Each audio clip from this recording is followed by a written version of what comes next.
Solving word problems Bisaya tutorial. If your friend asks for your help to sell their motorcycle and promised you to have 5% commission if you were able to look for a buyer, how much will you receive if you have sold the motorcycle for 30,000 pesos?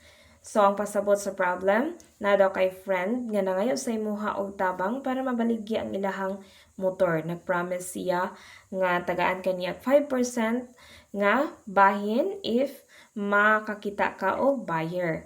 So, pila man ang imuhang madawat kung mabaligya nimo ning motor og 30,000 pesos. So, gikan sa tong problem, na atay mga values na pwede natong magamit. The 5% commission, kana siya ang commission rate. And then, kaning 30,000 pesos, gitawag nato ni siya total sales. So, unsang formula nga pwede nato magamit or ma-apply sa problem? Commission equals total sales times commission rate. So, kung magamit ang formula, i-substitute lang nato ang mga values gikan sa problem. Therefore, commission equals 30,000 times 0.05. Aha man nato ni gikan ning 0.05.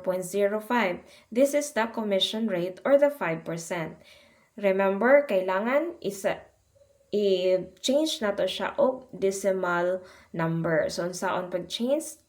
5% divided by 100 or just move the points to the left twice. Then, commission equals 1,500. So, after multiplying 30,000 times 0.05, the result is 1,500. Therefore, the commission that you will receive is 1,500.